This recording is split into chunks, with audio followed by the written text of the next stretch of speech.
But anyway, going back to what I was saying, Amplitude soundboard is what I recommend for everyone who's interested in getting a free soundboard. It's a GitHub app, so you can see it. Hopefully, if we can, yeah, this is it. It's really good. It's like a C# application. It works really well. The only thing that's missing is like some sort of like web server where you can connect to it through your phone, and then that will kind of trigger the sound on your computer. I thought that would be a really good idea, but it works regardless anyways. And I've got some really good soundboards here. I'm going to be using this one the most. Wait, if it works. Oh, no way. So the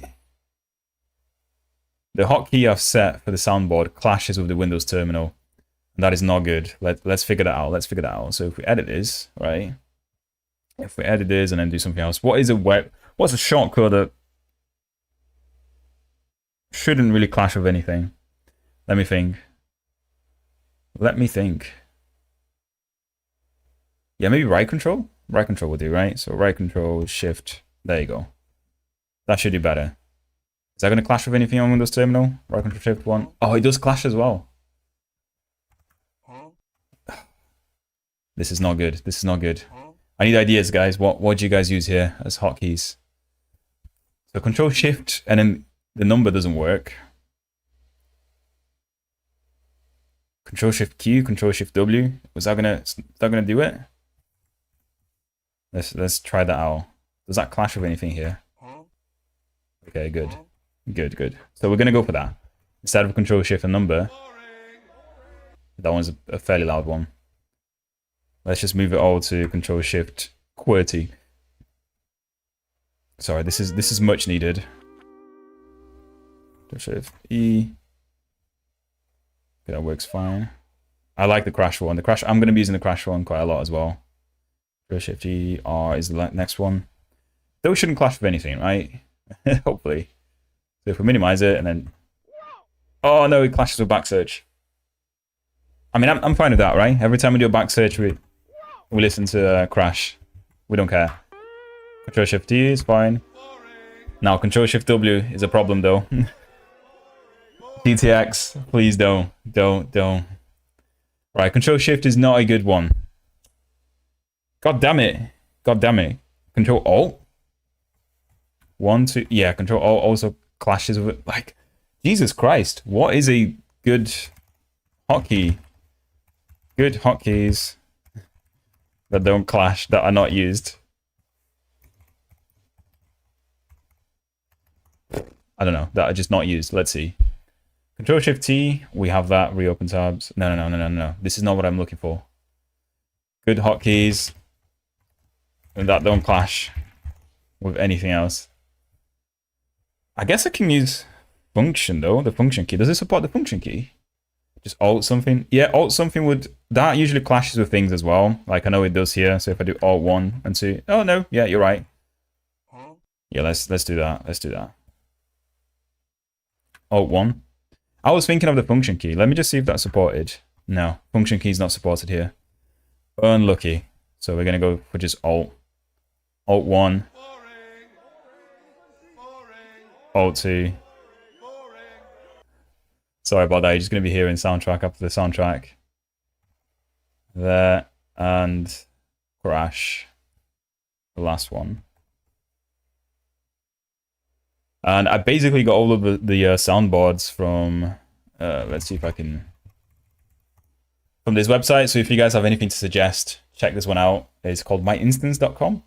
So if you find anything good that you feel is worth putting on the stream, yeah, feel free to give it to us. Well, let's just see. Alt 1, 2. Yeah, okay. It's working fine at the moment. Right. On that note, now that we have the soundboard checked out and things are working, let's talk about what we're going to do in this video. So, I thought I would try out this really good framework, or I'm not sure if it's good. This really interesting framework I actually saw on Reddit and on the YouTube. I think that guy posted about it. I forgot his name now, his YouTube channel. The one who does like usually very short AI videos. Fireship, that's the one. Fireship posted about this framework called Lynx. And it's basically like an NPM wrapped framework that lets you do web app developments, sorry, web app applications and mobile applications as well. Like they call it native. It's not really native. I don't like the use of that word in this context, but you can create native applications with it using JavaScript, TypeScript, and CSS. Now, what I found was really interesting is that you are supposedly able to use something like Tailwind to style your applications. And I thought, yeah, let's have a go. Let's have a try it, right? So the premise is that you install the framework through Node. There is a debugging tool as well you can use, but they have an application on Android. I forgot what it's called now. Is it Lynx or something? Yeah, Lynx Explorer. I'm not sure if you guys can see this. Wait, is my phone visible? Is my phone visible? Yeah, you can kind of see this. So it, like, you don't have to connect your laptop, your mobile phone to your laptop through USB or anything. You just scan a QR generated application or a QR generated code, and then it will just appear on your phone. And I thought, yeah, let's try this out. Let's see how far we get. They have a guide here. So I'll be very happy if we can do one or two of their examples. So they have the Hello World example. I have tried this a little bit because I did it before the stream because I wanted to know whether it works, whether it's good. But I haven't tried the second example, which is some sort of like photo gallery. So I thought, yeah, let's do that. So first of all, it is a Node project, which means like you're hooking into the Node ecosystem, which means it's probably going to do you're probably going to use JavaScript or TypeScript quite a lot. I think the default language for the project itself is TypeScript, so we're going to probably go with that. It uses this bundler thing called RSpeedy, which is like a Rust written JavaScript bundler, from what I understand. But yeah, I mean, it's not too bad. First of all, if you are trying this by yourself, you should probably follow this page here. I think I did leave a link to their GitHub on the video description if you guys are willing to try with me. But it's not too difficult, to be honest. Like you just gotta have npm installed, and you need to have a fairly recent version of it. That's all. I am not sure if I'm getting the right analytics here as well. There's only one viewer, which is fine, I guess. But for those watching, don't forget to like the video and subscribe to the channel if you haven't yet. So let's get to it, right? So first things first, let's just close all of this. God knows what I was doing before. Let's just set up the tabs here in the way that we like to work. So we're going to run the application in here. I'm going to remove the previous project. So we're not going to need it. We're going to follow the instructions now, because I need to remember everything that I went through so I can teach you guys how to get it working on WSL as well. Okay, so first things first, install Node if you haven't done that yet. So sudo apt get npm node, whatever it is. I'm not going to teach you through that. You should be able to Google that. But once you install Node, you can use this command to actually get this RSpeedy thing, right? I have already done that. So you can see here, npm create is already there.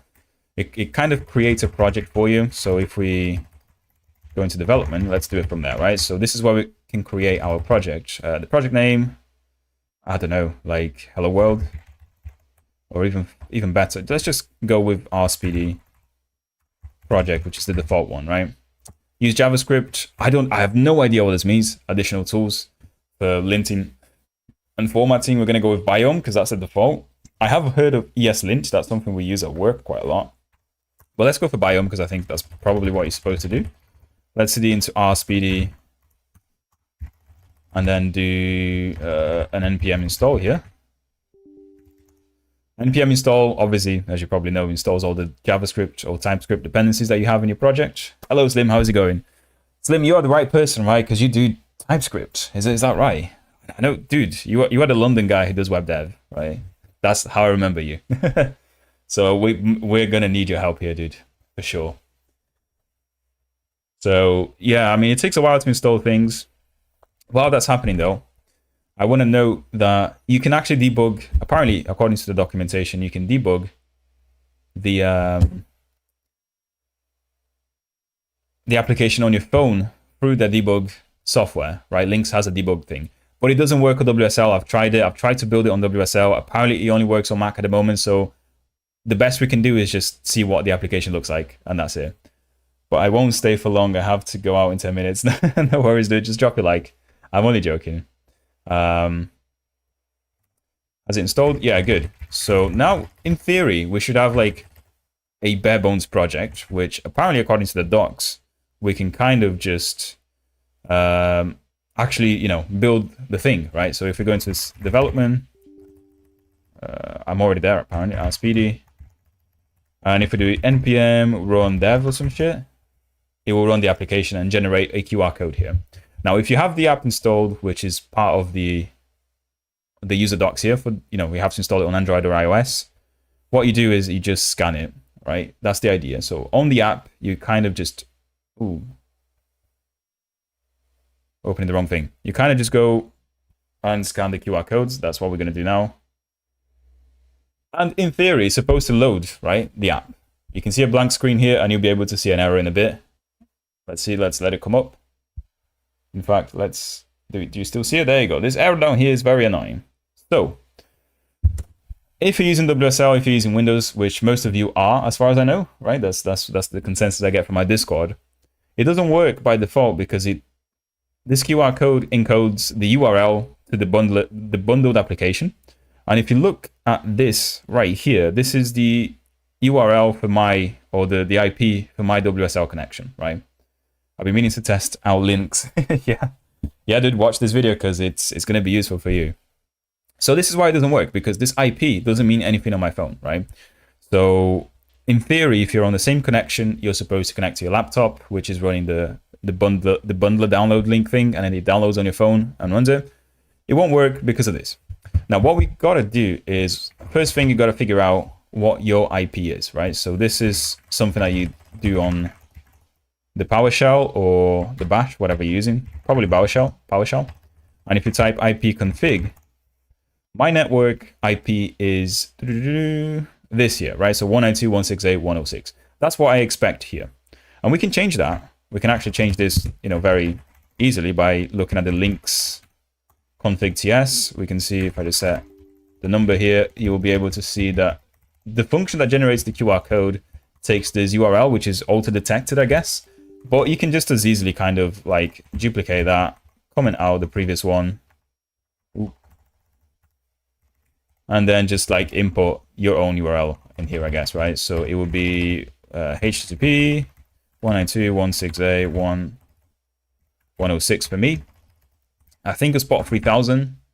There was something else as well. Like I had to put this link on it because it doesn't appear by default. So let's do that.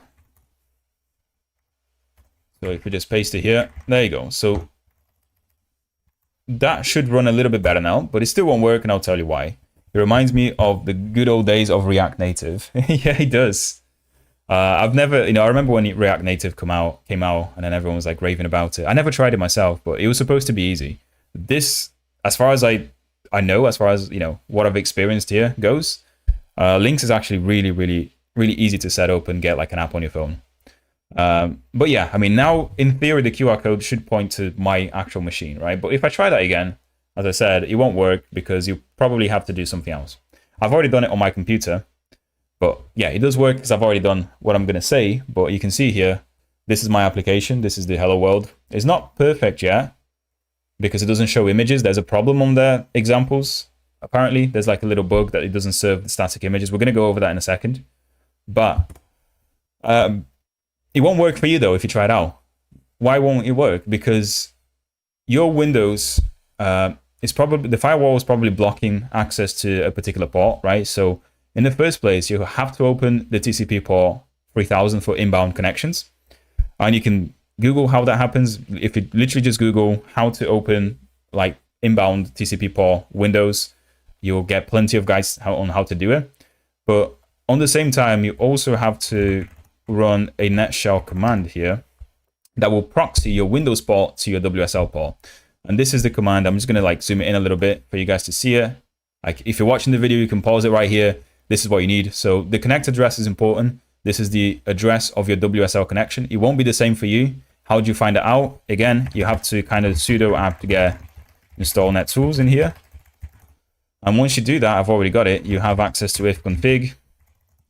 And if you have ifconfig here on the Ethernet connection, the first one, you're going to have an IP here, the iNet. So this is what you put there on this, connect address. And then obviously the port has to be the same one. So you're going to forward 3000 to 3000 on your WSL. And if you do that, you're good. You're good to go. So I'm not going to do it here because I've already done it. Hello, Isra. This is literally what I'm looking for. Thank God I found you alive. Dude, you're lucky I literally tried this earlier because I went through all these problems for like half an hour and then luckily I was able to figure out what was going on.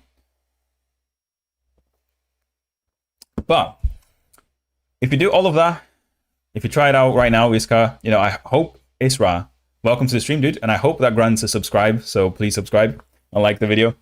If you do all of that, you should now be able to actually load your app nice and beautiful, as you can see here. So yeah, that is it, right? Now, the other problem I've had is that the images don't get like bundled into the app. For some odd reason, their example is kind of missing that, right? There is someone already complained about it, so I'm going to show you exactly what I found. Is it Lynx? Oh, it's actually on the GitHub, I think. Unfortunately I didn't save the thread. So yeah, let me just figure out here. So image. Someone already complained about it. Can't start, pending, not working. And it was interesting as well because the issue title didn't say images at all. So I kind of just went through all of them and figured out like which one actually applied to me. Was it this one? It was something to do with the options you can set on the link settings. There you go. I think this is the one. No, it wasn't this one either. Gosh, yeah. Just bear in mind with me because we're gonna find this. Dude, what the hell? Thank you, man. Thank you very much. Thank you, Isra Kabul. I do appreciate that very much, man. And yeah, I don't even know what to do. Like I need to set up some subscriber like image. Sorry, subscriber message thing. So thank you very much. And yeah, can we all get a heart from Isra? Because dude, you are saving the stream today. You're welcome. Thank you, man. Yeah, I'm gonna appreciate. That's probably the first donation that we've had. We've had a subscribe before, but this is the first donation. So thank you very much. But yeah, you kind of just feel like, when you can't load the images. So this is what we're gonna find now. Compile images. Black screen. Dude, what was it again? Is the tutorial not working? No, it wasn't this one either. They've got like a bunch of shit that's not working on the tutorial. That's what I'm trying to say. And one of the things that you find is the images, right? So this is not the one.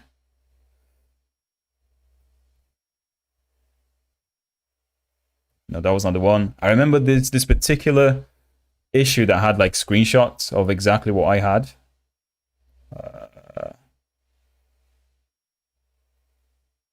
Doesn't QR code. Template description for future request. Is that the one? No, that's not the one either.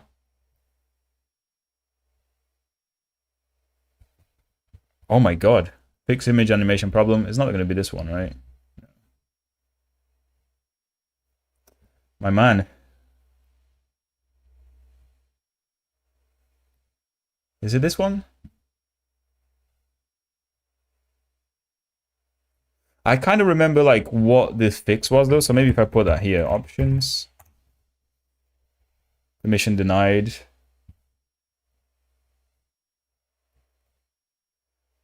I'm gonna have to check history, guys, and because I'm checking history, I'm gonna have to do it on a different tab because obviously I can't leak any of my history to you, can I? Links in Power Web, no. It was definitely today. Quick start.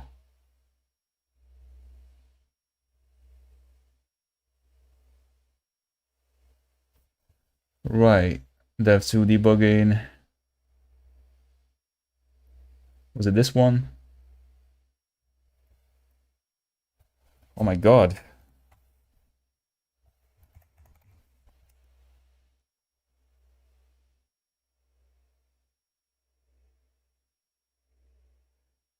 Yeah, just so you guys know, I'm just searching through my history because I did. There you go. Found it.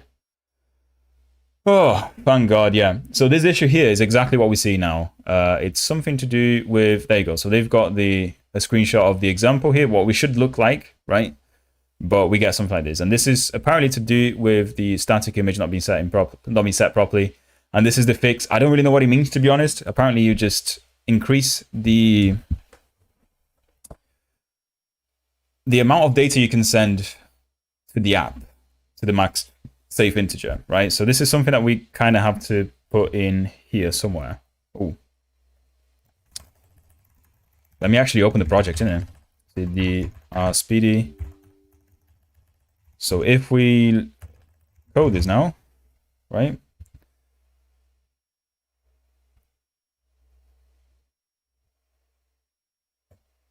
Not sure why it's taking so long for it to code. This is something that you add on the Lynx config.ts. There is an extra option you can put in here. So I think it's options or something. And we paste whatever is there because we don't really care what it does. We just want to, oh, it's output. It's not even options. So this is what we want to do. Something like that, right? So, you know, long story short, once you do that, you can kind of just rebuild it. I think you have to like restart the build process. Just to make sure, can you guys see this? So I see no images at the moment. Where are we? So no images there. But once I reload the app, so if I scan the QR code again, I can now see it, right? Beautiful. And then it kind of works if I just click on it down there. It should change. It changes the image. There you go. That is it, right? So long story short, this is how you get the hello world like project thingy running. And now let's move on to the actual like bread and butter of the stream, which is kind of getting the rest of it, right? Because, you know, this will teach you how to run the stuff. The main application, as far as I know, is in index. No, it's not. It's on the app. .tsx, the TypeScript. I'm going to be honest with you guys. I don't understand JavaScript, so I'm kind of going to probably GPT most of this stuff. But it seems fairly like HTML-ish, whatever is going on here. It's just like returning a view object. These are not quite valid HTML tags. Like you have no view tag, for example, in HTML, but it seems to work in the same way. I could change like the text in here, and it would obviously like reload on my app straight away and whatnot. But I feel like we should probably just move on, right? So let's see if we can React. Oh man. At least this documentation is not too boring to read, to be honest. Because like what I hate the most is like seeing an API documentation or a framework documentation with like paragraphs after paragraphs. And I kind of just feel like, you know, boring. So React Lynx is the official React framework designed specifically for Lynx, offering a familiar and idiomatic React development experience. Tutorial. Walk through a gallery with Linux. Yeah, there you go. Let's go with that. So we will build a product gallery page together during this tutorial. This tutorial does not assume any existing Lynx knowledge. The techniques you'll learn in the tutorial are fundamental to building any Lynx pages and applications. So what are we building? First, let's take a look at the result. Oh. So this is, wait, what? Download and install Lynx Explorer on the device, then scan the generated QR code below. Like what? What is the QR code below, dude? There is no QR code below. Preview? Wait, what? Okay, yeah. So let me just scan that on my device and see if it actually works. Boom. Yeah, so it's like a little gallery of images. So that's pretty cool.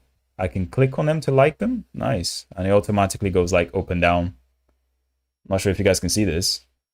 This is definitely cool. I mean, let's see how hard it is to do something like this, though. It's basically all kind of AI-generated images of sofas and beds and things that you can lie on, which is kind of making me tired, to be honest. But let's go through it, right? So, setup for the tutorial, check out the detailed quick start guide. Yeah, we've done that already. So, since the focus of this tutorial is not on how to style your UI, you may just save some time and directly copy the below index CSS. Okay, yeah, we can do that. What? Is there more to it? Okay, yeah, there is quite a lot to it. So index.css, let's copy it. I guess we're going to put it somewhere in source, right? New file, I guess, index.css. And, you know, this kind of implies that you can do anything to style your app through CSS, which is good, right? So if you know CSS already, you should be fine with this. I'm not going to go through the CSS. We don't care at the moment. I'm sure it's very interesting if you are if you like CSS, but we don't. So, and import it as global styles. Import index.css. This makes your UI look great when you are following this tutorial. Nice, yeah. Let's see. So, I guess we'll import it on app.css. So we can also import here. So import index.css. Okay. This makes sure your UI looks great when you are following this tutorial. Let me just sip another Coca-Cola. Man, this is so sweet. I love it. So let's start by creating the first image card, which will be the main part of this page, right? Yeah, cool. So if we take a look at this, what is this actually doing? So it's importing a bunch of furniture pictures. Do we already have that in the first place? So assets, pictures, furniture. No, we don't. So where do we get them in the first place, right? Like, dude, where do I get the, do they not have the images anywhere in here? Okay. I would like to get the images so we can actually follow this and see if it looks right. Okay, dude, like, where is there a downloads section down below? No, there isn't.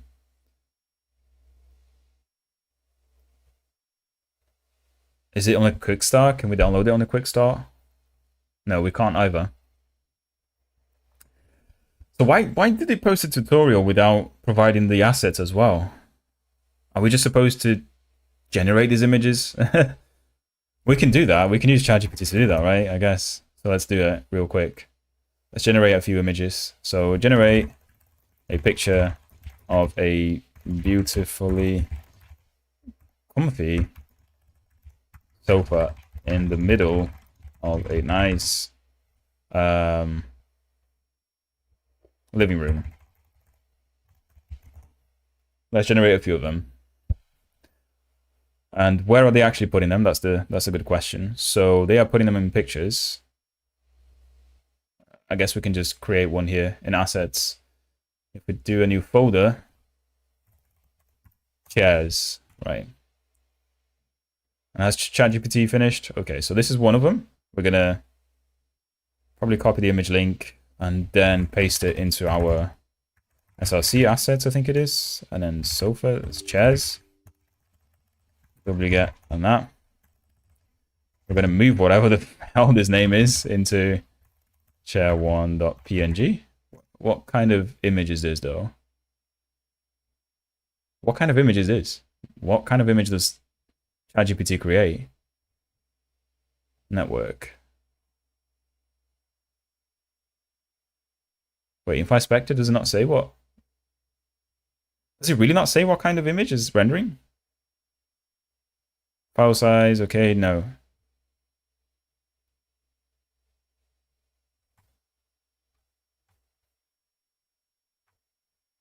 Let's just open it here. Oh, it's WebP. Okay, it's WebP. Fine. Chair.webp. Now, let's generate another one. Just like, let's do 3 of them. If we do 3 of them, that's fine. Generate another picture of a single seat sofa in a cold afternoon. What? I've reached the limit. What the hell? I've not even used GPT that much today. Let's do Claude then. Does Claude also generate shit? God damn it. I wasn't expecting. Maybe I'll spend all that $5.99 that I received today as ChatGPT tokens. So generate an image of a comfortable chair in a living room in a cold afternoon.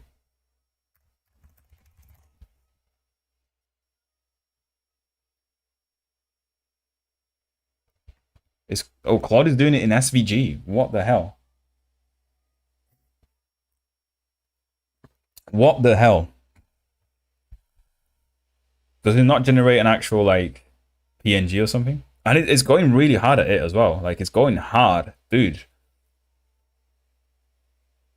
No, this is not what we want. This is not what we want. Let's see if we can find a free. I'm bored. Let's just go on Unsplashed, which is, by the way, where I get most of my free images. So sofa, right, chair. God damn it! We should have just done this instead. So much for AI making things more productive. This one is kind of nice. This one is kind of nice. So copy image, copy image link. Let's just double get to it. Move.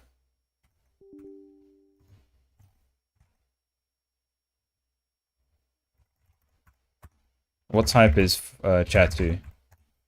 It's a JPEG, right? So if we move chair 2 to chair 2, the JPEG here, JPG, we're good. And let's pick another one that looks kind of nice as well. Let's go for this one for a different color, right? And again, I'm going to copy image link, double get it here.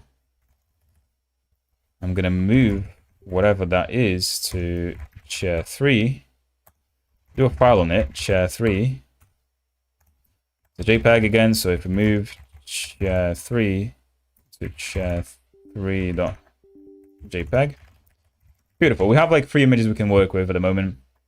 Going back to the tutorial, what do we have? So on the index, they've made a few changes here, right? So first of all, they've got this. Import furniture pictures. Okay, we don't quite have that yet, but we're going to do it anyway. So if we go in here,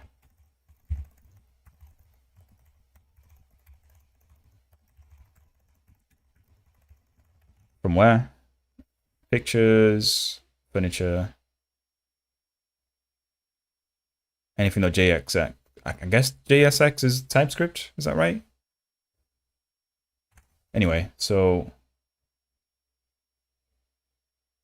let's create another folder here. So pictures. And then another file, I guess, which will be furniture picture. .jsx, yeah, okay. So new file, furniture pictures.jsx. I guess there'll be like an export class or something in here. So furniture.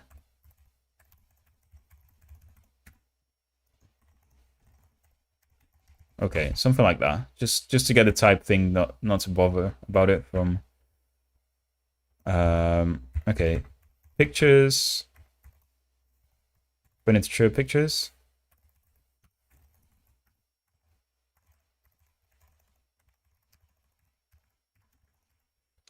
Now, why does this not work? Furniture picture is declared, but its value is never used. Okay, right, yeah. So we don't really care here. Just want to make it pass at the moment. So import image card from image card. Okay, so there will be a file called. Gosh, this is not a named import, so image card. Is that what it's called? From imagecard.jsx.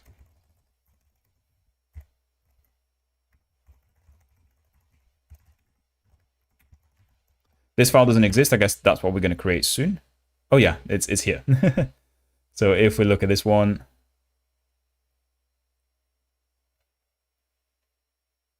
what is this doing? So this is doing a view. Exporting a default function image card. Yeah, we can just copy this, right? So let's do that. So source, another file here, imagecard.jsx. Copy this guy. Import type picture from pictures. So this is a little bit wrong because it would be, in our case, pictures, furnitures, pictures. Yeah, again, we changed this import, so it should be that. I missed that file.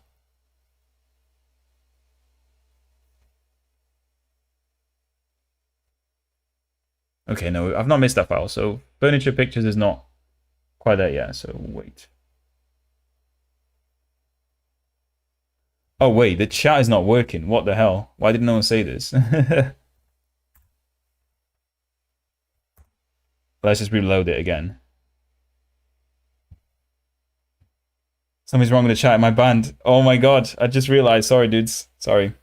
The chat is not working. What I'll do is I'll close this and I'll just open it again, I guess. Right? That's what we can do. Because the live streaming analytics page is just not working at all. Is my internet just fucked? No, my internet's not fucked. We are still streaming, right? Yeah, we are. Oh my god, what happened here? I have no idea what's going on.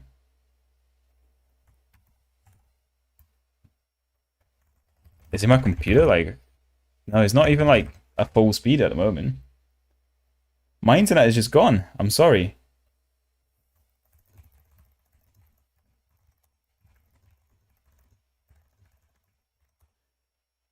So TGX, can you, like, you're on Discord, dude. So like, can you see my stream? Am I still streaming?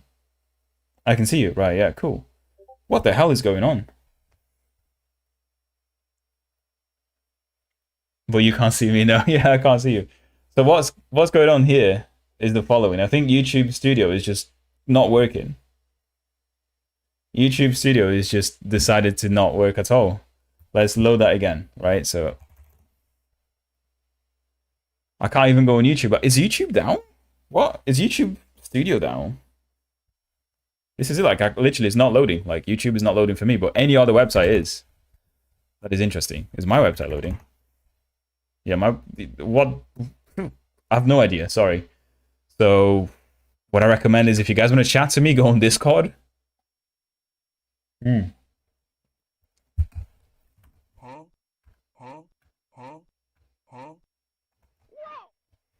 Yeah, this is kind of crazy. This is kind of shit. I was hoping to chat to some of you guys. Yay, decided to work again.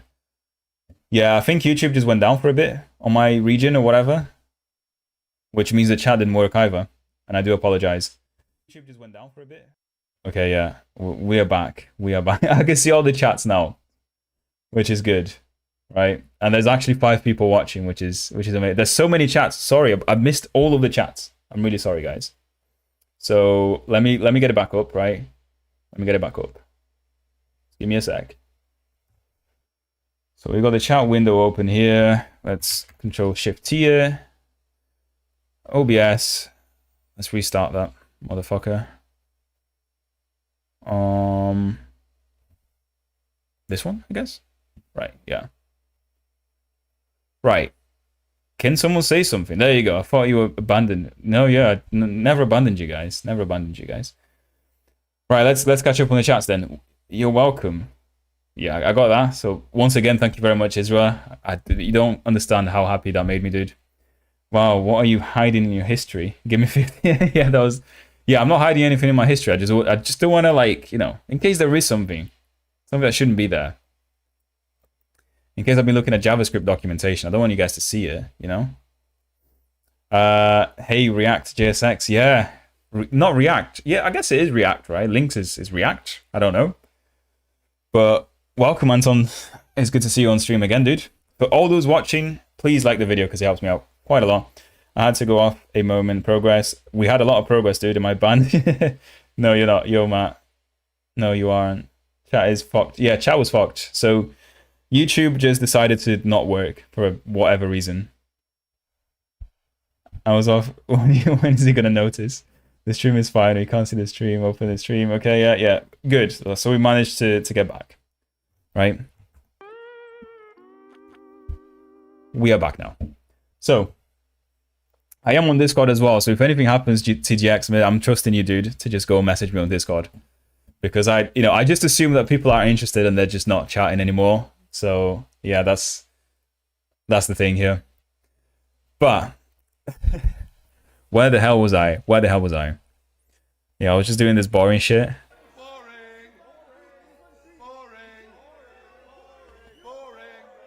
Yeah, we're creating the image card, right? So let's go for that.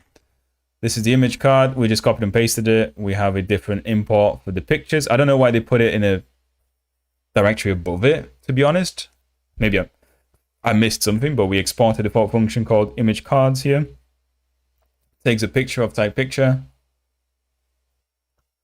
and creates a view, I guess, right? We're fine with that. So index.css, index.tsx, we don't have this fully done yet, do we? Yeah, so this is what we were, I was just hoping to write this myself so I can kind of get some idea for, you know, how to write TypeScript, but let's just delete all of it. We've got the image card. Is that, yeah, image card is there. Image card is declared, but never used. I will say though, I'm enjoying the default support for TypeScript on VS Code, because like it's picking up a lot of things that you have to install 3 different tools to get with C++. So yeah, I don't know who test account is, but you know, welcome, dude. I'm not sure if you have a different name and you have joined the stream before, but welcome to the stream. I hope you enjoy the ride. And there's this import root, right? So does anyone know TypeScript? What does that mean? Import. Oh no, this is just importing a function called root from Lynx. Yeah, what is this like import thingy? So why do we use an at here? Is that just a way to say this is a package, a third-party package? What is it? I'm Mr. Incognito. It's my second account. Oh, right. Nice one, dude. Yeah, thank you. Hopefully you subscribe with the 2 accounts, right? I would appreciate massively if you did that, man. Yeah, for those TypeScript guys here, if you can explain to me what the at import is. In fact, like I'm not an idiot. I can probably just Google it, right? So TypeScript at import. How to import modules using that. Let's see. Oh, mate, this is what I mean. Like, just explain to me what at import is. I don't want to read a whole article on it. It's literally boring. Right, Geeks for Geeks is pretty good. This is just local module imports. Did I skip npm step? It was at the very start of the stream, man. I went through it very, very quickly. So I didn't want to like bother you guys with all of the npm shit, to be honest. So I still don't know. Like this is, I guess I'm gonna use Claude then. I mean, for I want to support people. I want to see their ads, but they're just making it very difficult by writing 200,000 articles explaining what a at import is in TypeScript and how does it differ from imports without the at. That's what I want to know, right? Oh, stream's buffering a bit sometimes. Oh man, hopefully my internet's good, right? Hopefully my internet's good. So speed test for the lag. Let's check it out. It's very fast, man. So it's not my network. I think YouTube is just being funny at the moment. And I'm pretty sure that my machine is not overloaded either. Because it's fine. I've got so many cores free. Yeah, let me know. Let me know the quality. If the quality of the stream is bad. So in TypeScript, import with the at symbol and the beginning, like import something from this, have a special meaning. At imports. Scoped packages. The at symbol indicates a scoped npm package. This is part of the npm package naming convention, not TypeScript specific. Scoped packages group related packages together under a namespace. Oh, right. So does it just put a namespace on things? Path aliases. In many TypeScript projects, the at symbol is used with path aliases configured in the ts config. Okay. So Angular is a scope with core being a package in the handler. All right, so there's a way to namespace your packages from the looks of it, right? So it'll be like, in other languages, it'll be the same as doing angular.core, I guess. As a scope symbol. Thank you, Anton. Test account. I was subbing watching people with small accounts, with multiple accounts when I was 14. Yeah, dude, I mean, you're not doing it now? You're not doing it for me? Wow, I thought you were my friend, my man. I thought we were friends. If you don't have 5 accounts and you subbed all of them to me, you know, we can't speak anymore. We can't talk. Right, good, good. So we cleared that at least. So let's continue. So we have Lynx React. So imported root, and then we create a function called first image card.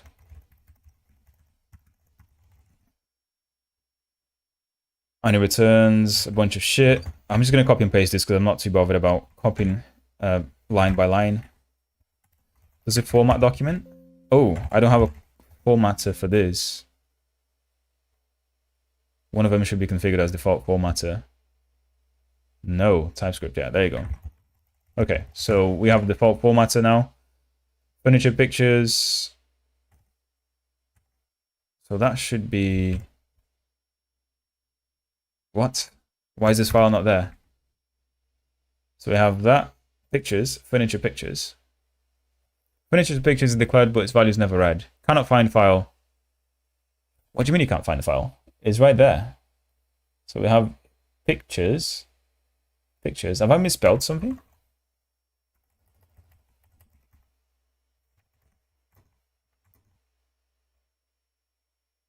What's going on? Why can't I import something?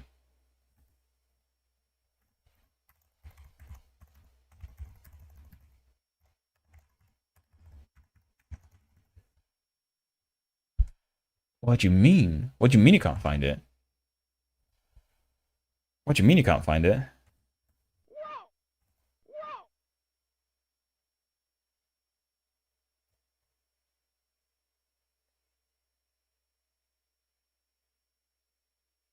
What do you mean you can't find it?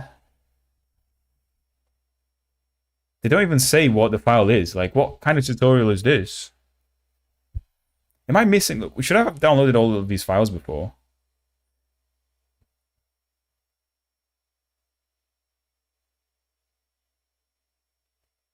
Yeah, so like this tutorial refers to a file called Furniture Pictures. It doesn't teach you, it doesn't show you what is in that file. You're just supposed to figure that it's somewhere above that. You should give chat control of the soundboard. Yeah, man, let's work on something like that in the future. But for sure, yeah. I mean, I'm feeling like this right now, to be honest. Like, I'm missing something here that they don't explain where you get it from. So, kind of shit, to be honest. Kind of shit. I'm going to guess it's on their examples, right? So if we go on issues or code, maybe, we'll find examples. Explorer, builder, no, is not there. Anyway, testing, maybe.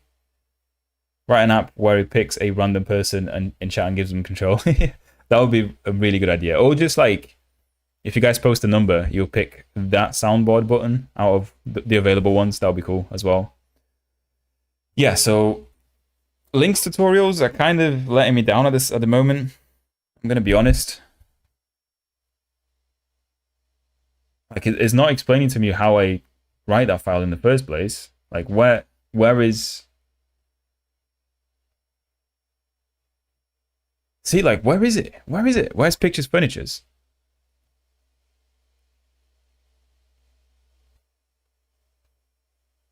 Congratulations, like, on what? No one can fucking finish this tutorial because you haven't provided the files.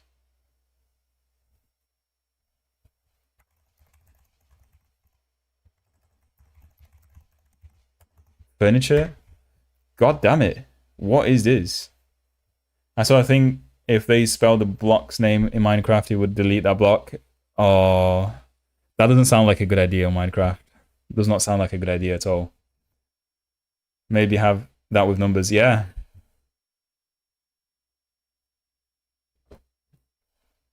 Right.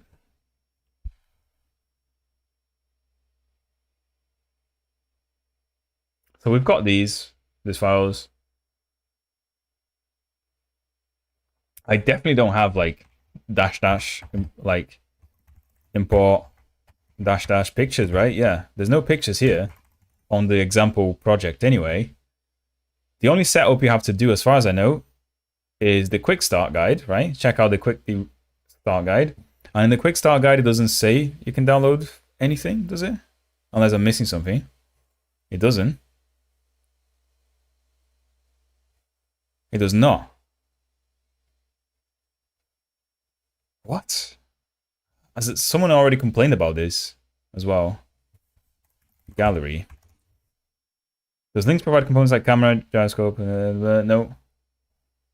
I guess this is more complaints. I don't know. Yeah, I'm just confused now.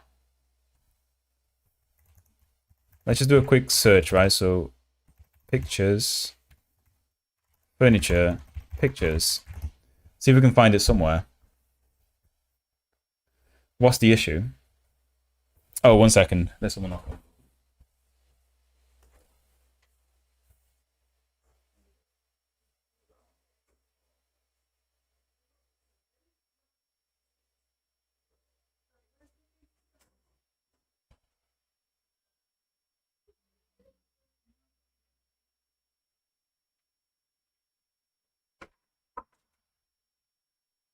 Sorry, boys.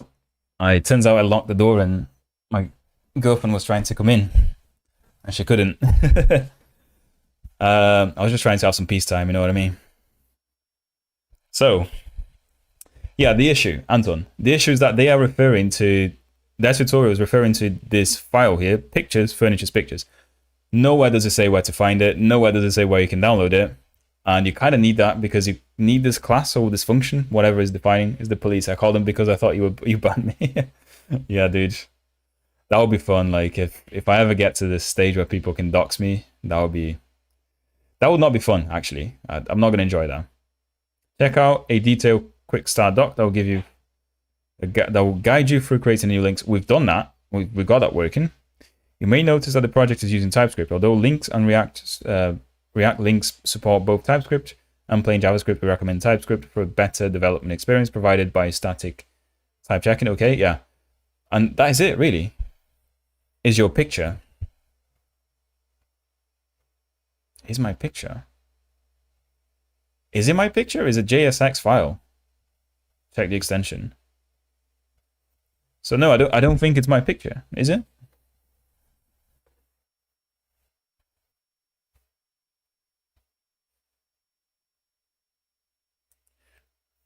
You are kind of, you've piqued my interest. Am I supposed to check the extension? What extension, dude? Weird. I got shit extensions here. Expose one. Oh, that's just a random crypto video that I saved, if that's what you're referring to. Check the extension, I still don't know. Still don't know what you mean. Right. So it's a component. Yeah, it's a component, right? But do I write it myself? You need to create one. Extension of the import. Oh yeah. Okay, I see what I mean. So you just point. I thought for some reason I got paranoid that you're pointing to an extension on Google here that's kind of doxing me for some reason. I don't know. Yeah, so it's a component, and am I supposed to write it? That's the problem, though. I don't understand. I just don't understand. So let's continue. I'll get everything that's in here right now. There is a button on GitHub.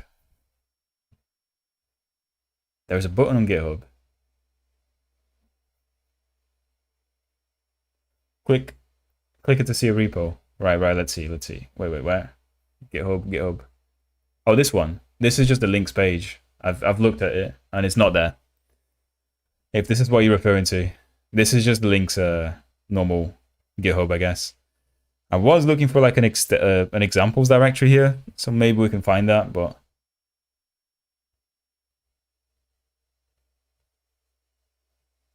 where the code is. Oh, you're a genius. You are a genius. Oh my god, I'm dumb. I'm so dumb. I am so dumb. That's literally just me like, what?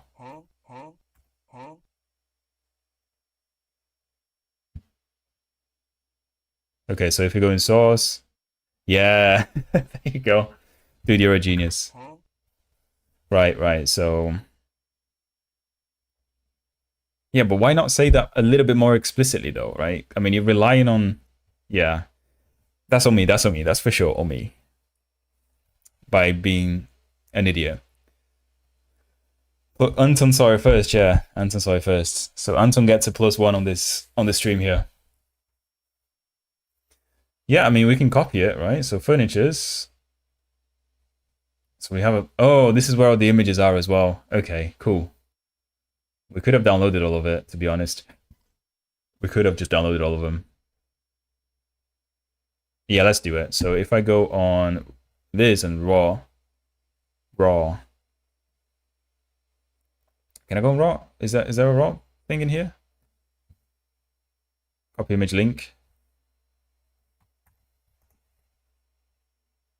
Okay, right. So we have that, and we can just iterate over them, right?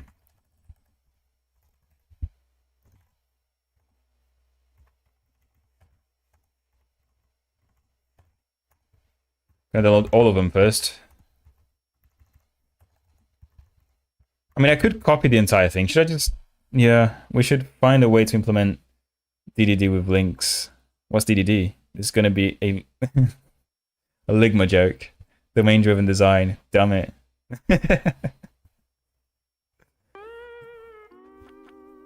Right. Yeah, I mean, I can just download the entire thing, but the point is I was trying to just follow the tutorial and not just copy and paste the code. To be honest, I think that's probably better. Yeah, let's just do that, right? We're going to continue. We'll just look at file by file and that's it. 5, 6, 7. There's up to 13. 8, 9, 10, 11, 12. We've got 13 of those. Good. And now we're going to copy the file as well. There you go. Ooh, right, yeah. What is this actually doing though? It's just an array of objects, source, picture. Okay, so yeah, I mean, it's just... Okay, it's actually very simple. If they just explain, like, this is how you import a picture, and this is the metadata you have to provide on this picture array, that'll be it. I could like guess the rest of the implementation, but they don't even do that. Anyway, let's just copy it and put it straight in here.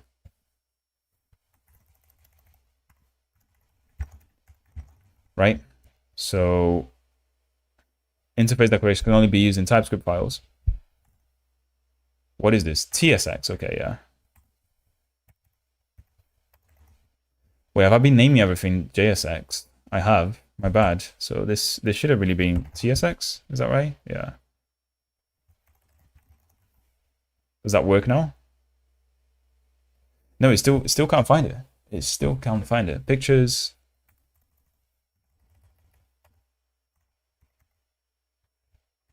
Pictures. Now it finds JSX. What? I am so confused.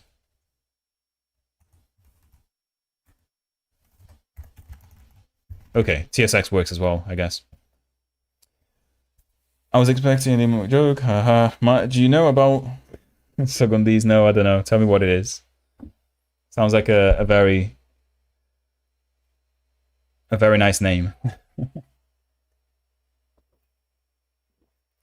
I knew that, by the way. I just let you have it. Just you might not want to be so obvious next time. You can probably abstract the name a little bit so it makes sense still. Index TSX, right. TSX. Furniture pictures. JSX is not there. Now let's just see if we've got everything right here. So we've got furniture pictures array.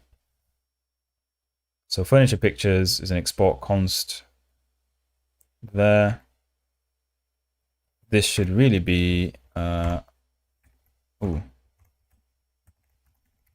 this should really be lowercase. So if we just lowercase that.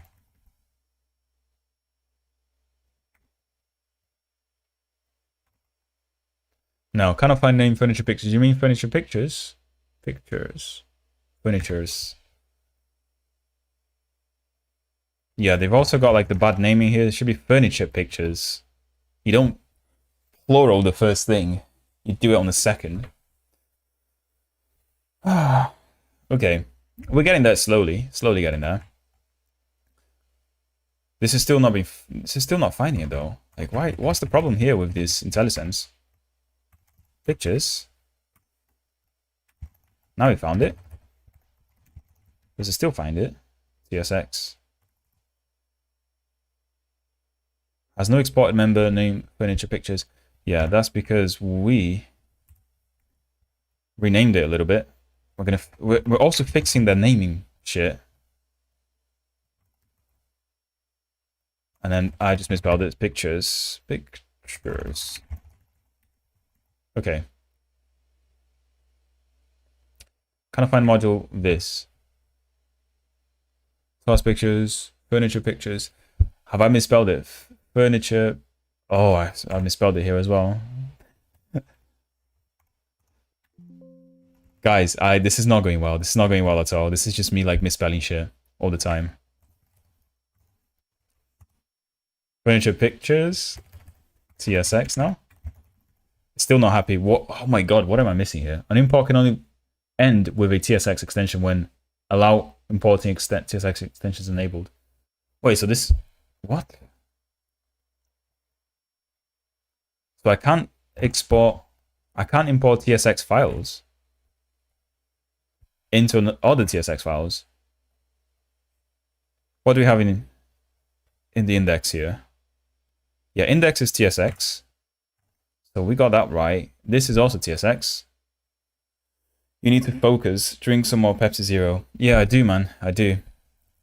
I do, because I'm making a lot of typos.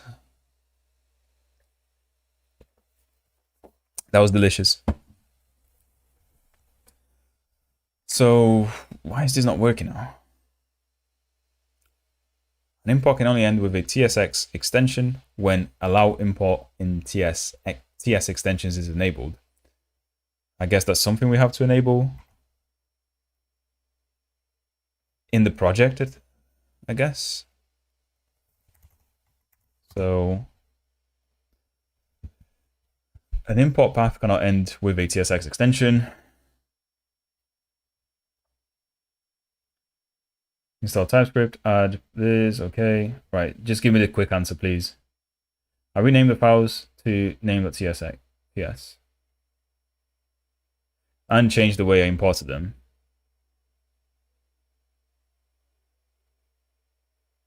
Okay, so are the imports not meant to have the extension? No, this is a JSX. Wait, I'm so confused. I'm so confused, right? Because on that GitHub repo, they have JSX. Oh, sorry, TSX. But they're importing JSX.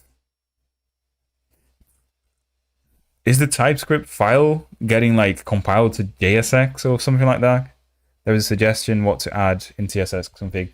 Yeah, no, I know that, but in here, see, they've got TSX there, and I'm pretty sure just modify the TSX config. All right, cool. Fair enough.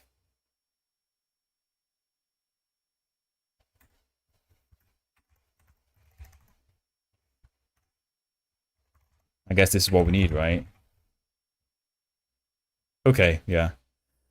Just a weird one, isn't it? Like, why do they have TSX as the file in the GitHub, but yeah, on the index they're importing a JSX? So this is what I was a bit confused with. Do you know why that is, Anton? Is it some sort of like transpilation thing? So TSX files will get compiled to JSX or something? Is that the case? Is that how JavaScript works? Is that... Yeah. That'll be my guess anyway. Right. So this doesn't work. Only allow imports can... No emit... Wait, what? Now we have another error. Option, allow importing TS extensions can only be used when either no emit or emit declaration only is set. Okay, what is that? No emit? False? True? Okay, I guess. I mean, this is kind of, you know, I don't know what these things do, but that's apparently what we need to do here. The entirety of JSTS confuses me. You're not alone. Yeah, no, I'm not alone. This is, I'm complaining about a very real thing. Like, what the hell is going on here? That is what, that's what I'm complaining about. So image card should be TSX. And now, okay, root is declared, but it's valid never used. Okay. Hopefully, after all of this freaking confusion, we should be able to actually continue, right? Right.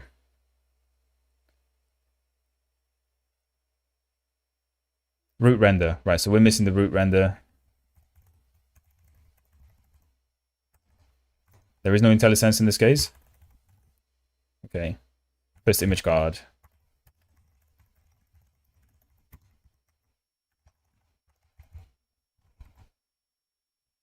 Now we can't import it.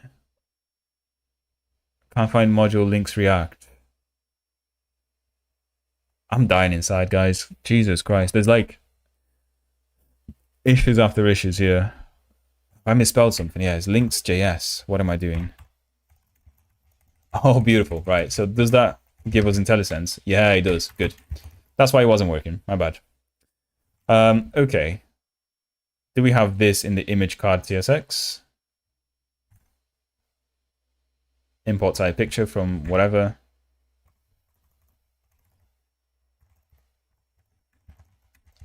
Okay. Import index as well. Image card. Okay. Yeah. Right. Good. So far, so good. We've gone up to this with no errors at the moment. Great. Now you can see the image card being displayed. Here you see the image element. All right. Right. So if we, in theory, we can remove these two, right? So we can remove this file,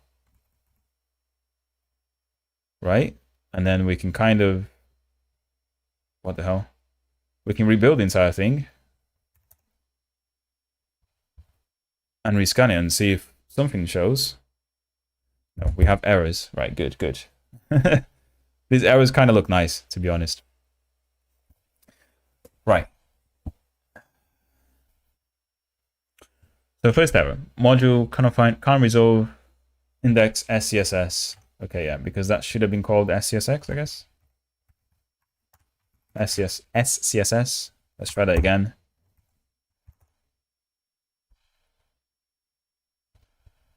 Now we're going to go through error after error. Can't resolve index CSS. Wait, what?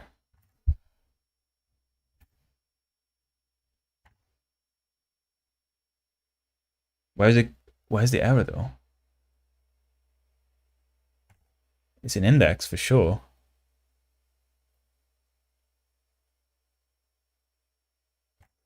I'm confused now.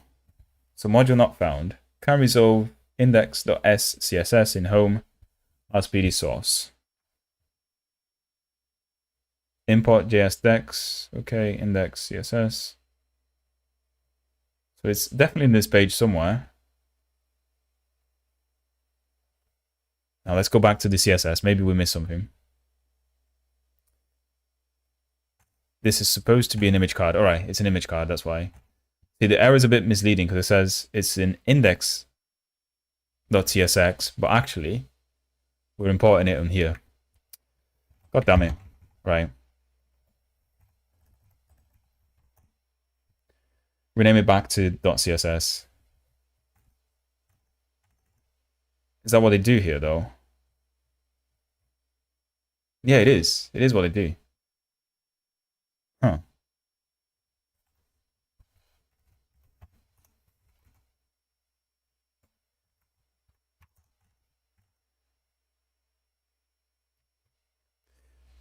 We have renamed it back, but I'm not confident that it should be CSS. I think it should be SCSS because that's what we're importing. Let me just get rid of all the bloat. So in here, and fix the import of index CSS. Yeah, that's true. That is true. Image card index.css.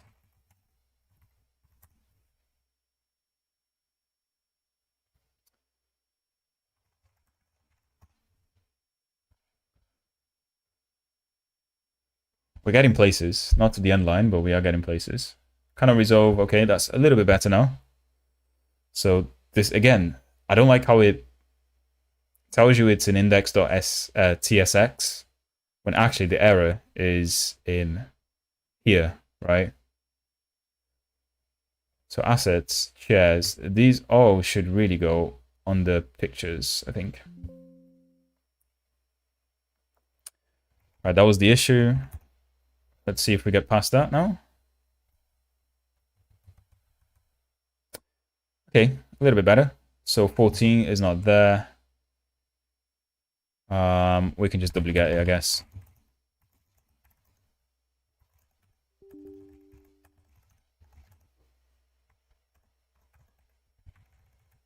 Okay, so we just forgot to download the 14th one. Great.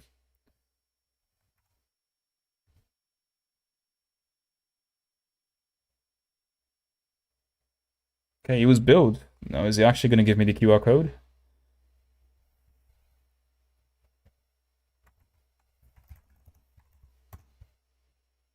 Oh, what am I doing? So npm run dev.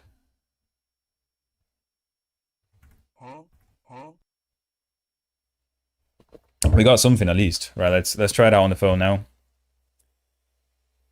Gosh, so close. Right, let's scan that on the phone and see if something displays. Yay! There you go, boys. We have the first chair showing up. How beautiful is that? App development. Love it. Loving it. It's hot reloaded, I see, so you don't need to step and start again. Yeah, that's true. That's true. Yeah, it's hot reloaded. So let's just let it build. So leave that on here. So, okay, what's the next step now? So we've got one chair showing up, which is that. Here we use the image element to display your image. You only need to give it a width and height, or specify the aspect ratio property as shown here, and it will automatically resize to fit the specified dimensions. This component can receive a picture property, allowing you to change the image it displays. In fact, all components can receive external inputs like this, giving you control over them, right? The source attribute of images. The Lynx image element can accept a local relative path to source as the source attribute to render an image, which is the most important attribute of the image element. All images in this page are sourced locally, and these paths need to be imported before use. Okay, but I guess you can also load it through a URL or something, right? However, if your images are stored online, there you go. You can easily replace them with web images addressed by changing the value of the source attribute to the corresponding web image link. Okay, cool. My only question from this is that they can essentially have full access to your app as it's in development if you use the app, right? Yeah, so you can only, your app downloads a bundle from the URL. So like actually, if you check this out, it downloads this like main links.bundle, which I guess the app takes and then bundles it into an actual app. So yeah, it has access to, it has access to the internet, if that's what you mean, and it downloads something. It didn't ask me for any permissions on the phone though, so it doesn't have any permissions to like my local storage or like phone calls or contacts or anything like that, which is definitely less shady. And it's all open source as well, so if you feel like you don't trust it, just keep an eye on the GitHub repo and see if people complain about anything. It's bounded to local IP as I see now. Yeah, it's all local as well. So like you can't access my stuff here. So if you try it right now on the stream, it won't let you because this is on my local IP. And because I'm a Chad, I've got a firewall on my on my router, so you can't just try it anyway, even if you knew my real IP. I'm talking about the phone app. Yeah, the phone app. It's fairly secure as far as I know. Like as I said, no permissions were asked. Just access to the internet. That's all. And I don't think they have full access to your phone. You'd have to enable all the permissions on it, which is great. Let's continue. Adding interactivity like an image card. We can add a small white heart in the upper right corner and make it the like button for the image card. Here we implement a small component called like icon. I like this. So let's see. I'm getting the hang of it, kind of. So, yeah, but it could theoretically send the bundle to anyone, right? Oh, I see. Yeah, I mean, I've not taken a look at the source code, but if there's code there to take your dev build app and send it to a Chinese server, probably, yeah. I don't know who's behind Lynx. I mean, the guy, is it Fireship said is Huawei, so it is a Chinese company, by the way, but at the same time, it's just a bunch of open source frameworks, so it's whether how much you trust all of these individual components, I guess. Hey, what are you up to now? Hey, dude, just doing some app development with Lynx. It's ByteDance, I think. Oh, it's ByteDance, right. So not Huawei. Yeah, I mean, definitely could be fishy, right? So don't release any production ready apps on it, I guess. Just use it for like side projects is my is my suggestion here, if you don't trust it. It's not about the framework code, but their app. Yeah, that's what I mean. It's the app could theoretically take the bundle and send it to a server. Yeah. So I agree with you. Yeah.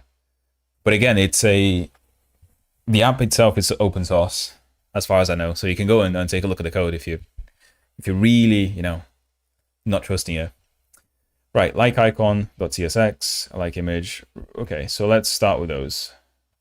It is? I think it is, yeah. So let me take a look again though, because I might be talking shit. So Lynx app, Lynx Explorer app GitHub.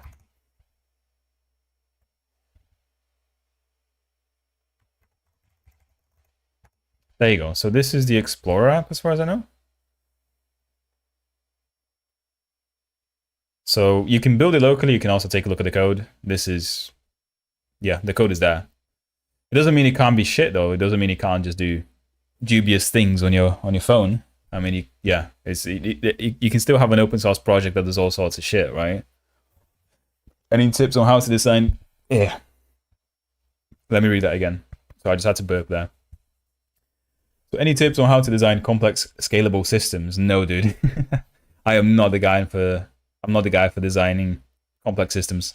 I have worked with distributed computing before, but I claim in no way that I'm an expert on it, to be honest. Just, yeah, follow good practices. Make sure you don't expose keys, and yeah, don't leave attack vectors on your shit, right? That's mainly the suggestion here. Easier said than done. Why am I reading this? Right, back to the original thing.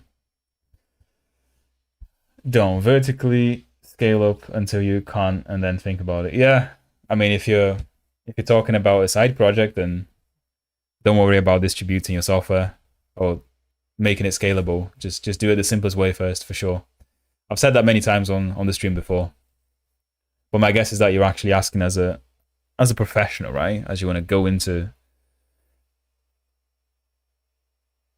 architecture, scalable architectures and shit. So in that case, I can't really give you much, to be honest.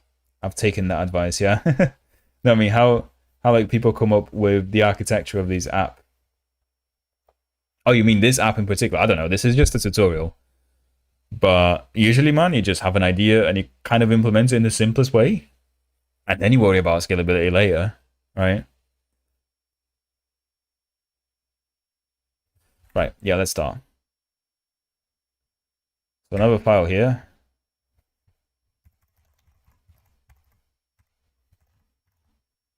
Like icon.tsx. We're going to copy it and we're going to take a look at what it does. Like icon.tsx. So right, what do we have here? So we have useState from React, which is a React component, I guess. useState. False. I don't know what it does. What does it do? Let's see. Returns a stateful value and a function to update it. Nice. That means a lot, React. Thank you very much for that documentation. So red heart from pictures. Okay, so this is going to be in our pictures now. Red heart.png. Let's download that.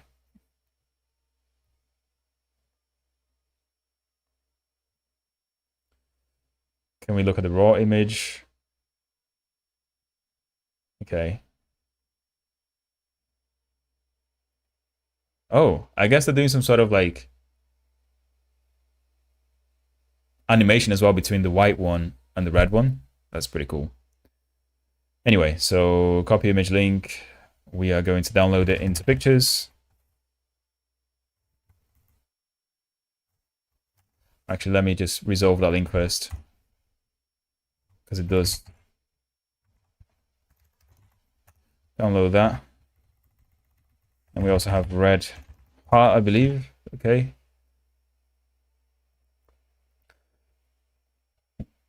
And going back to here, what do we have? So we have,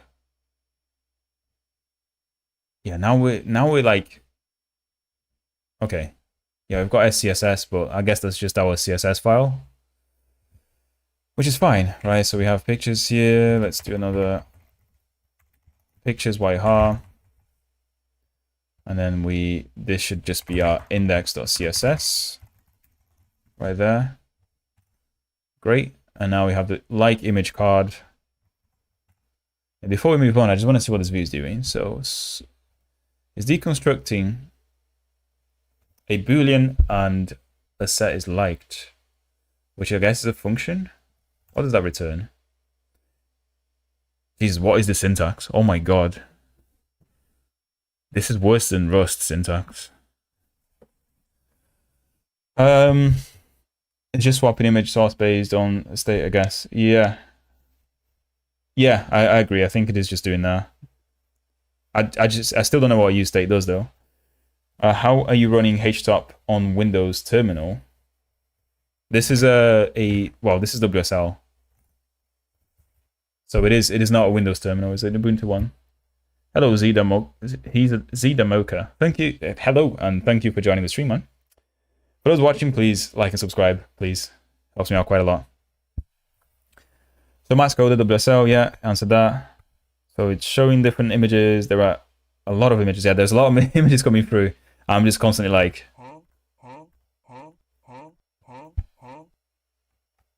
right. So good.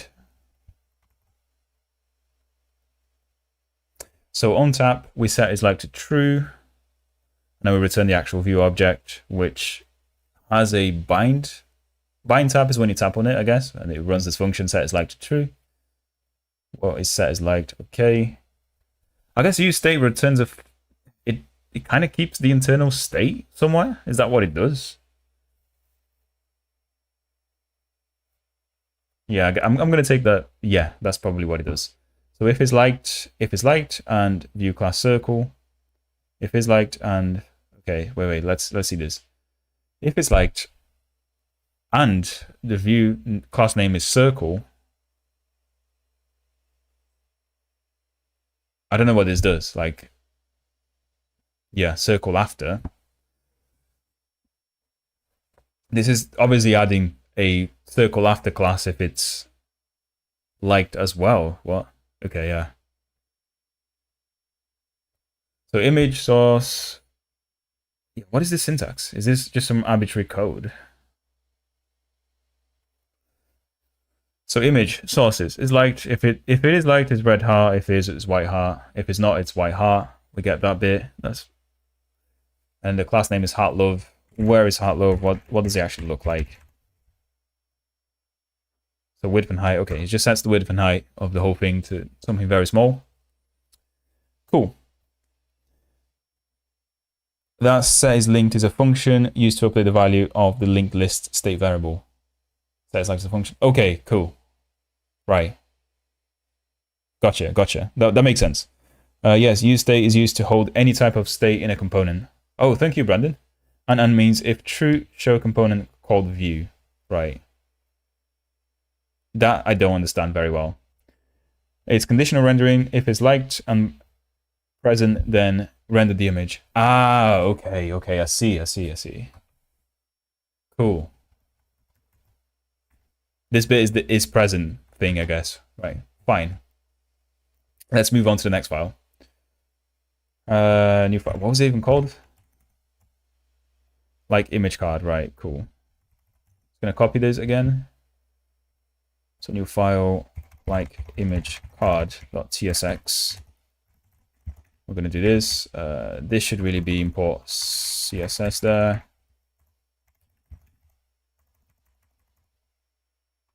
Okay, this is just pictures. What the hell?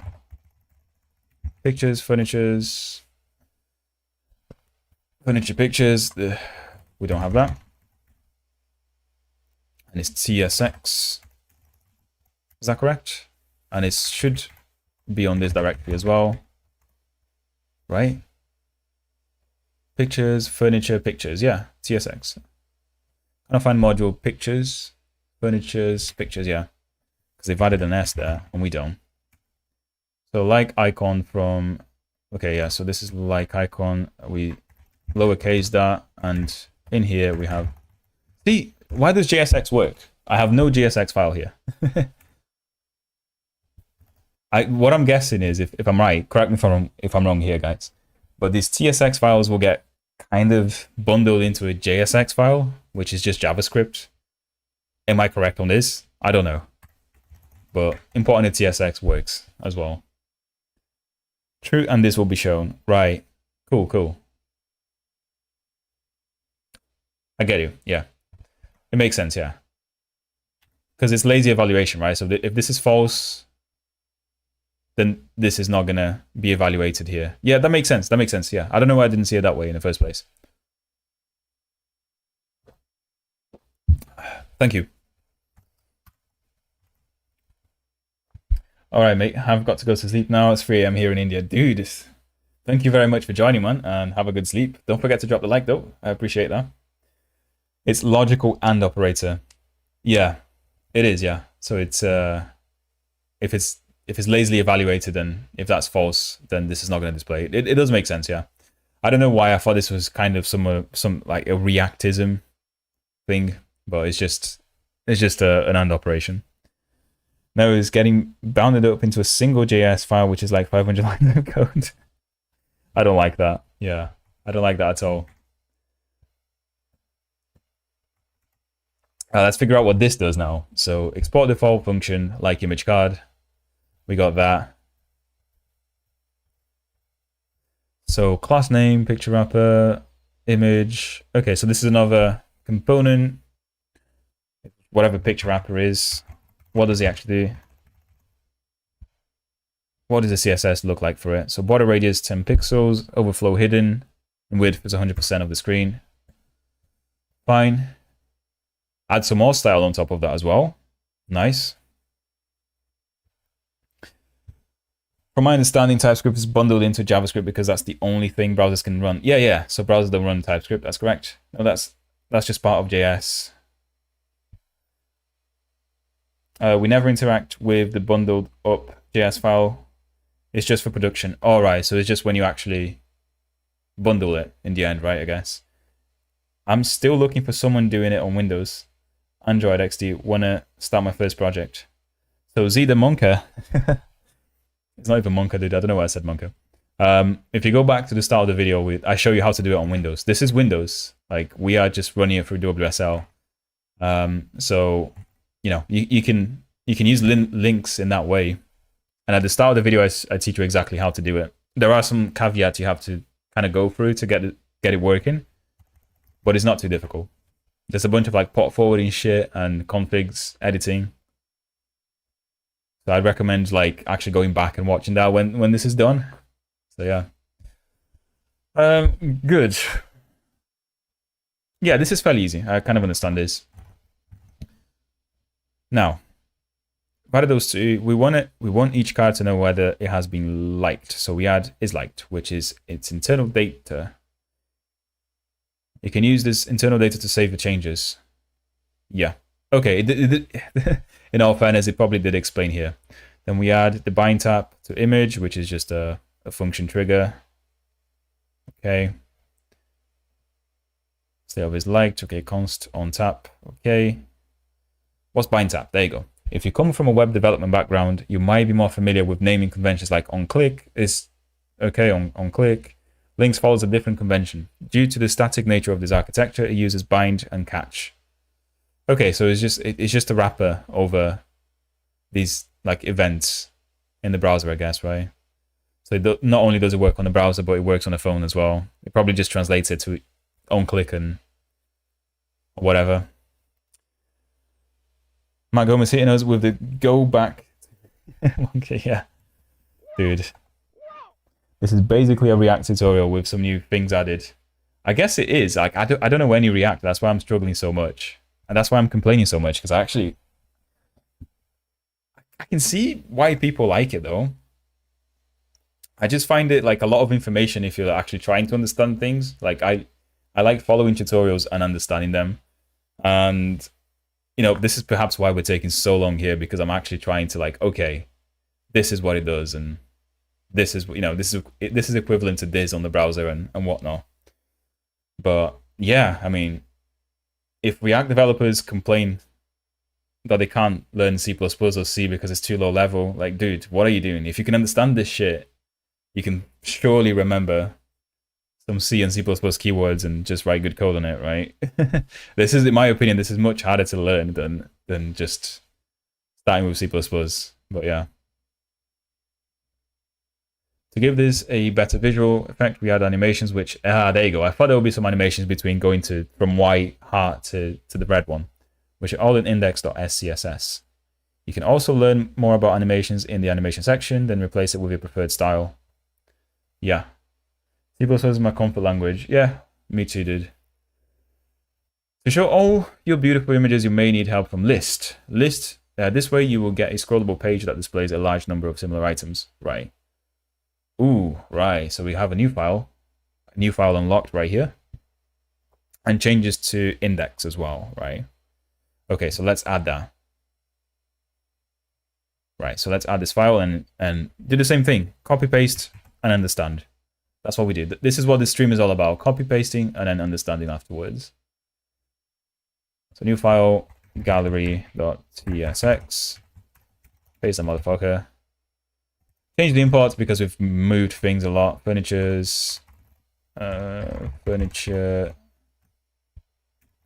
I hate that so much. Pictures. Change that. Furniture pictures here, and this should be index.css, and it's on the same level, really. Like image card from components, like image card. Nope.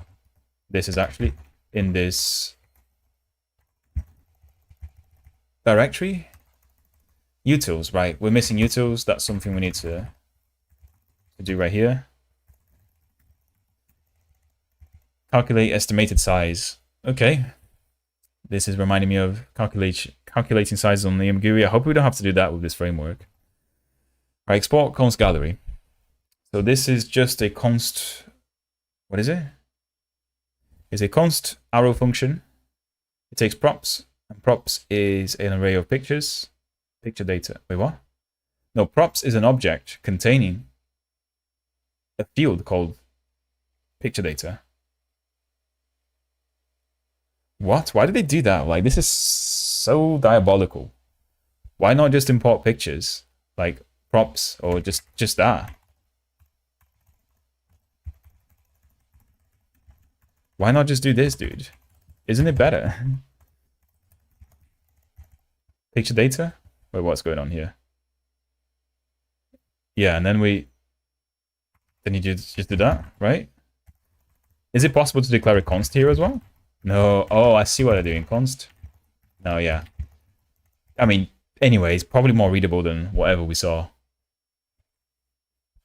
Gotta go, man. Hope you won't struggle to. I will, dude. I will, dude. But I much appreciated today's support, and thank you for all the messages, man.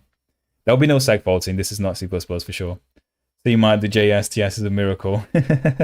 Hello, C. Dude, people are just coming back to the stream with different names. I'm not recognizing you. From the looks of it, you've joined the stream before, man, so welcome back. I don't know what your original name is, but I much appreciate coming back here. And whatever it is, I hope that you've subscribed to the channel with both accounts. So this is what using auto with tuples. Yeah, it's deconstruction. It's the deconstruction of objects, but they could have just sent the array in the first place. So we're going to change that because I don't like that. Okay, so we map pictures to index. So map picture, index number. So this is a map from picture to index to a list item. All right, so we add a list view here. Class name list. List type is waterfall. Okay, a bunch of shit that I don't really know. I guess it's for styling purposes. Oh, this is actually just styling purposes. This is attributes to the list component, I guess. So we have two columns. Scrollable orientation is vertical, fine. Custom list name is list container, fine as well. And then we map each picture data into a list item. We calculate estimated picture width and height. Estimated min-max. What is this? Preset in main scroll axis to control the placeholder size of the view while the list component has not finished rendering. The more accurately it is set, the less flickering the list will have. I'm gonna be honest, I can't really understand what it does from here.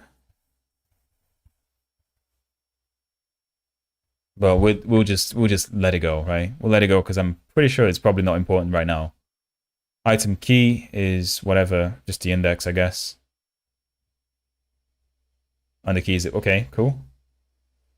And then we like image card, which is the component we've added with the picture, right? So if I just get it right, so you declare a component like this.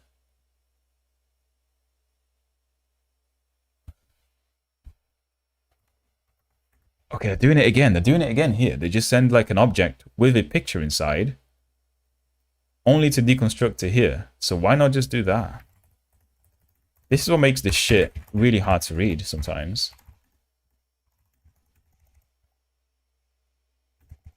And this should be called picture, right? Right. Which means... Ah, I see why. Oh, okay, no, I see why. It's because the components like pass the arguments as an object. Yeah, in that case, I may have messed up in here as well. So let's just go back. I understand why they do that. Okay. Oh my god. So this is alter no props. No, props always get passed to components. Looks like they always will add more properties later because components will always receive a single props object. Yeah, thank you, Brandon. I should have read that before checking all of this. So it seems like whenever you call a component, all of the stuff gets passed to props. So yeah, my bad. My bad for assuming that.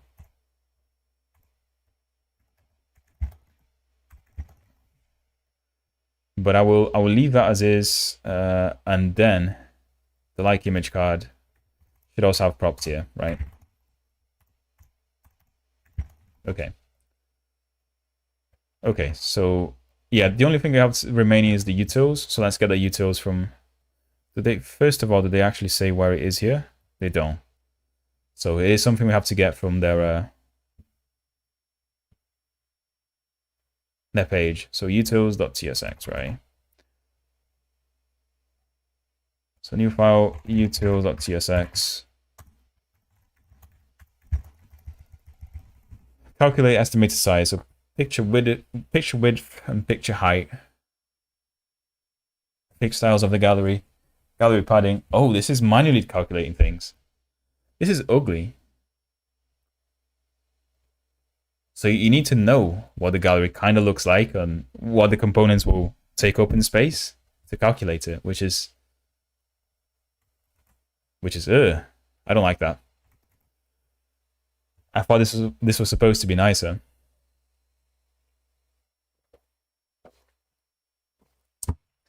But Brandon, I think you said you could do and then some code, but YouTube is not going to let me do that. It's not going to let you show code, so post it on Discord if you have to, my man. I've got Discord open here as well. Yeah, utils, right? So this should really be that, and we're good to go.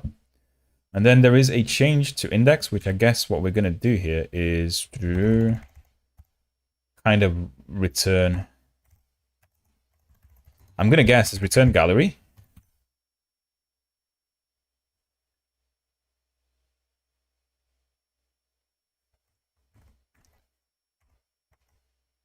Does that work?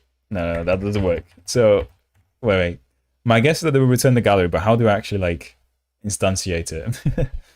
I was trying to do it. There you go. Return gallery. Oh, I was in the right tracks. I was nearly there. Return gallery with some shit on it.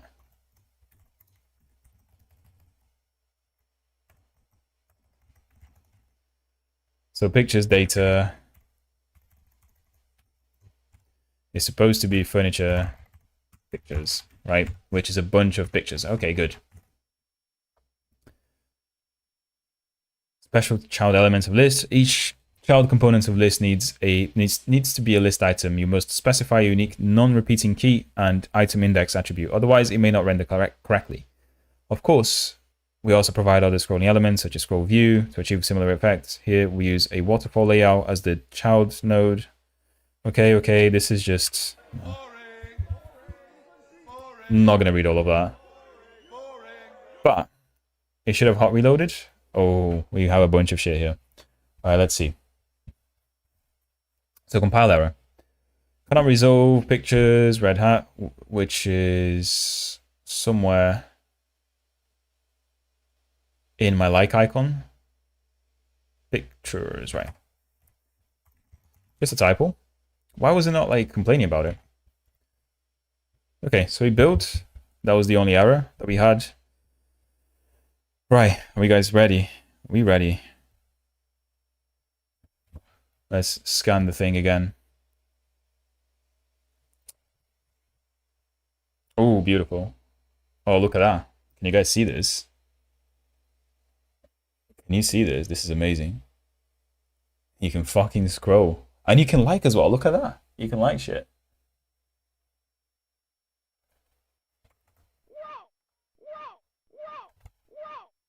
That's beautiful.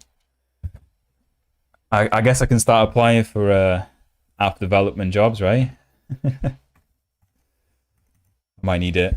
In this economy, you never know. You might get laid off or something out of nowhere. Which is good.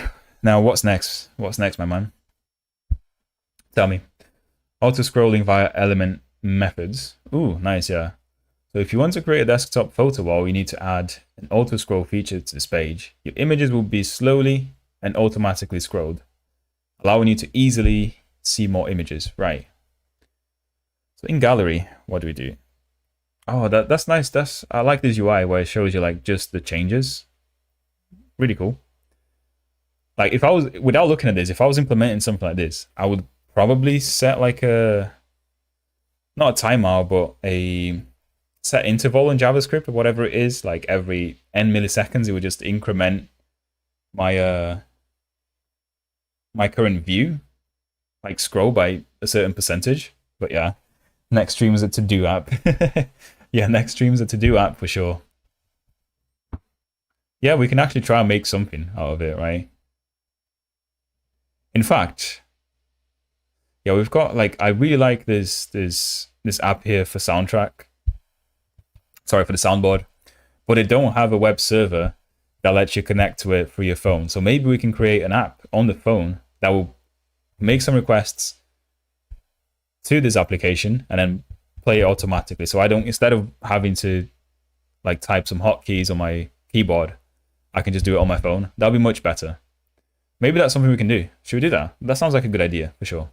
It does involve me like contributing to their, or forking this project and then like adding a web framework on it.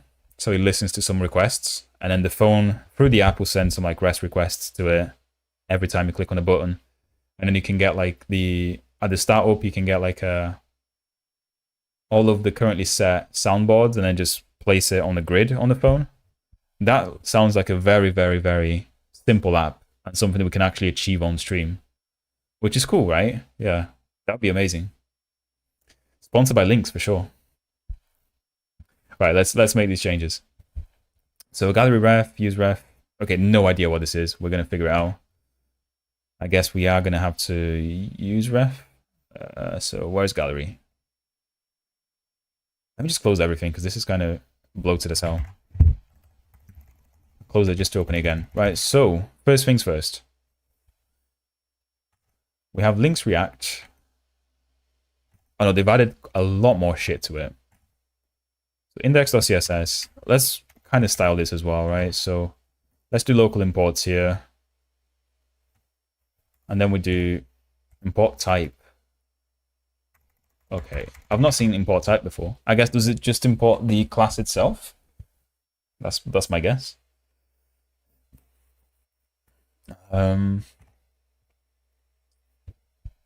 Yeah, so we have use effect and use ref from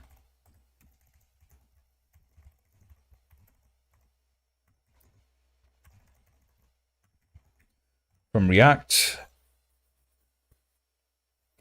And then we have import type nodes ref from types, import type nodes ref.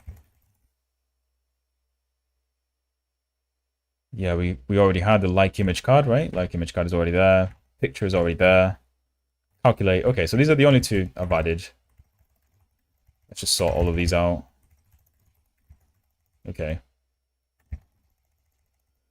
Right, so what do we do now? So we add a gallery reference in here.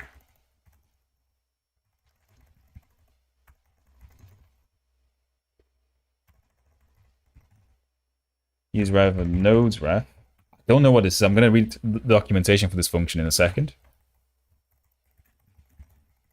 But what does this do, right? So use ref. Use ref returns a mutable reference object whose .current property is initialized to the passed argument initial value. The return object will persist for the full lifetime of the component.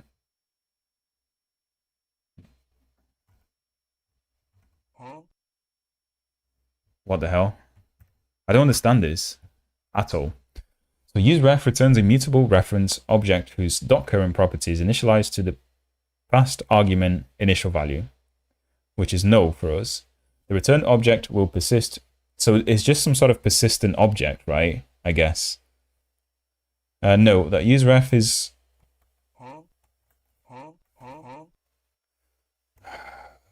useRef is useful for more than just the ref attributes. It's handy for keeping any mutable value around similar to... Okay, yeah, so it's just for keeping mutable state between function calls, I guess. So does it get attached to the component? Is that correct?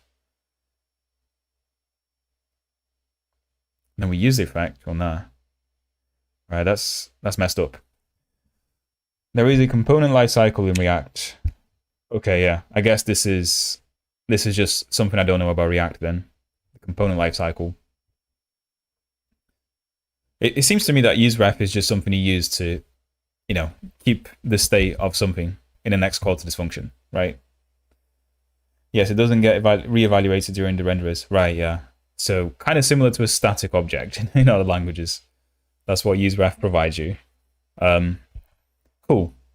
No complaints. And then use effect. Well, I'm going to copy this because this is way too much for me to type myself. Let's format this document as well. Right, round 2. Use effect.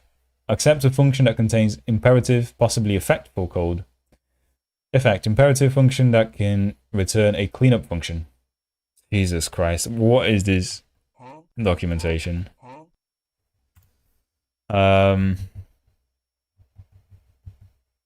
Depths. If present, effect will only activate if the values in the list change, right? So we do use effect that. No, yeah, we don't have that set. So the second argument, we don't care about the documentation of it. But this is supposed to be a function that can make some changes to something. Okay. Yeah, don't quite know what use effect is, to be honest. So anyway, we got a gallery reference. So this will capture, as far as I know, arrow objects will capture this. So the reference is now forever in here. .current. Oh, .current was important. What did it say about .current? Returns a mutable ref object whose .current property is initialized to the passed argument initial value. Okay, so we don't have a .current. Ah, okay, so .current will like be the previous or the current values of it. Okay, cool. Got it. So if it exists, I guess, is it kind of similar to in Rust? So if .current is not null, it invokes something. What does invoke do? What does invoke do? No documentation. It just invokes something, I guess. Method auto scroll parameters. Okay, rate 60, start true. Yeah, I guess this does the auto scrolling thing, right? You'd better off reading the React docs directly than the source code of the React APIs. I'm gonna guess that the React docs directly just regurgitate the information though. But that's a good idea, thank you very much. So if I do use ref here, use ref is a React hook that lets you reference a value that's not needed for rendering. Yeah, see, this doesn't do it either. I kind of need to look at examples, right? Usage, referencing a value with ref. So call use ref at the top level of your component to declare one or more references. Interval ref 0. Use ref returns a reference object with a single current property initially set to the initial value provided. On the next renderers, use ref will return the same object. You can change its current property to store information and read it later. This might remind you of state, but there is an important difference. Changing a ref does not trigger a re-render. Okay. This means refs are perfect for storing information that doesn't affect the visual output of your component. For example, if you need to store an interval ID and retrieve it later, you can put it in a ref. To update the value inside the ref, you need to manually change its current. Okay. So it's a way to store state, and it doesn't trigger a re-render. That's what I see here. Current is actual stored value object. Invoke is a method of nodes ref. Bro, read the first line. What first line? Did I miss the first line? I think I might have. No, I did read that, by the way.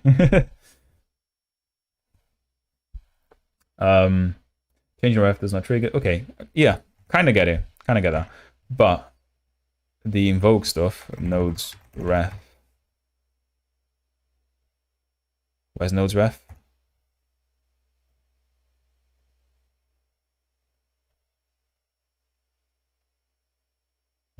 Yeah, that's not... Is that a React thing? Or just a Lynx thing? Man, I'm going to change this title for the stream to watch a C++ programmer struggle with React, because this is what it should be, really. Maybe I'll get way more views if I do it that way. Nodes. Okay.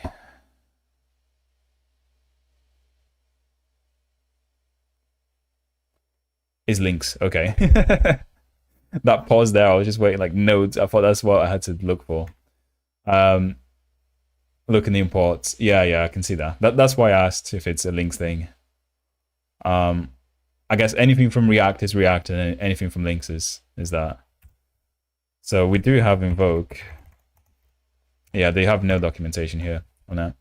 I'm gonna guess, by judging by the look of it, is just a way to call a method, a random method with some attributes, right? Use effect is important though, so that is something I want to find out. Use effect. Use effect is a React hook that lets you synchronize a component with an external system. Reference. Call use effect at the top level of your component to declare an effect. So const connection, what are they doing here? So create connection server URL, room ID.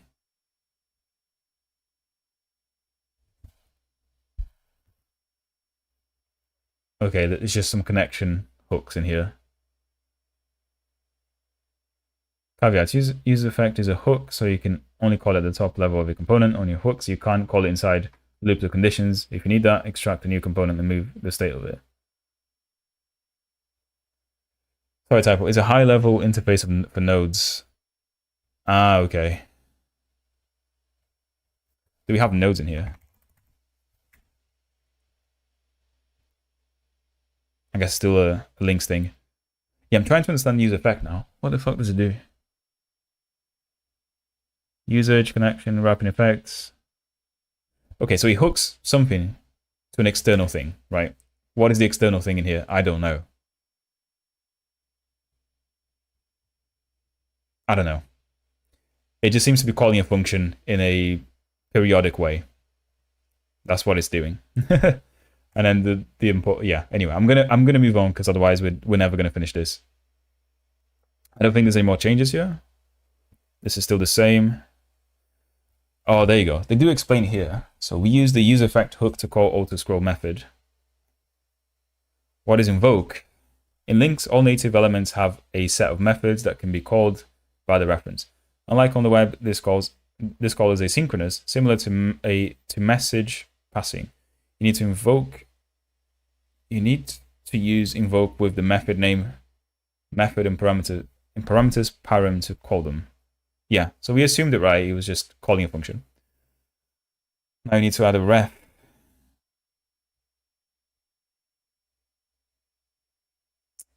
Have I missed something? Oh, yes. There. You are correct. Dude, you are saving the stream today. It's on the list, right? Ref. Ah, okay, nice. I see what this is doing. Gallery ref, right? Ah, I see. So this is what hooks everything together. Cool.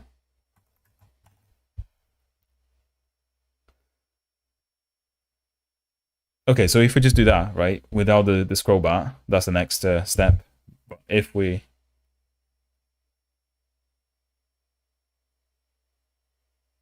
reload the app, what do we get?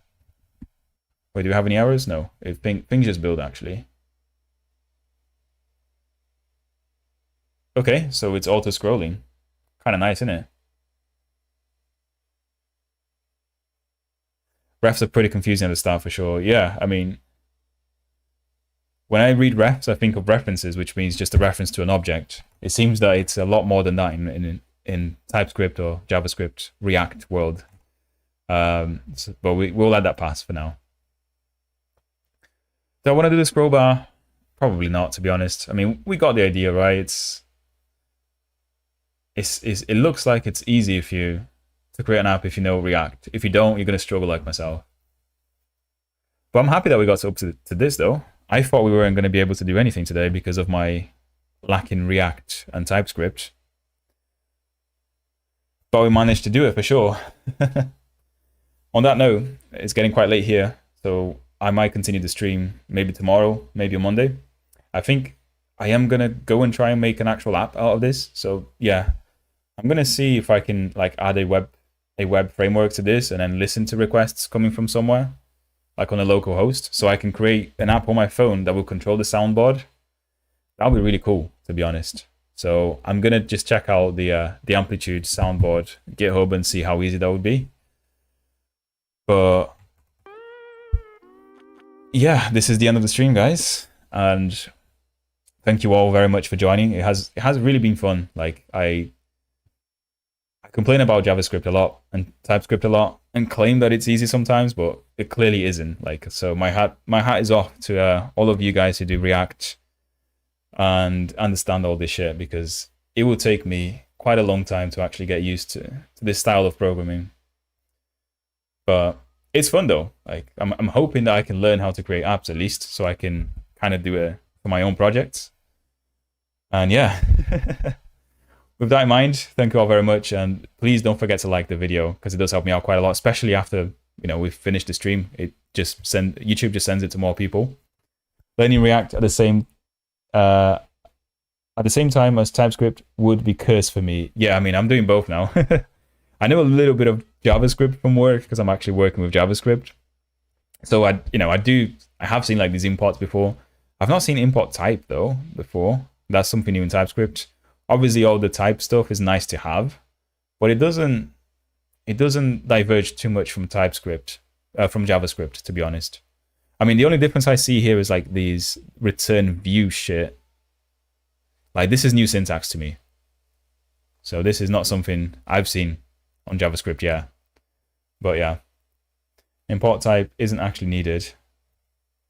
Yeah, I thought so because, at work, for example, we just have like a class name that's exported in a module and we just do import and then the class type in here.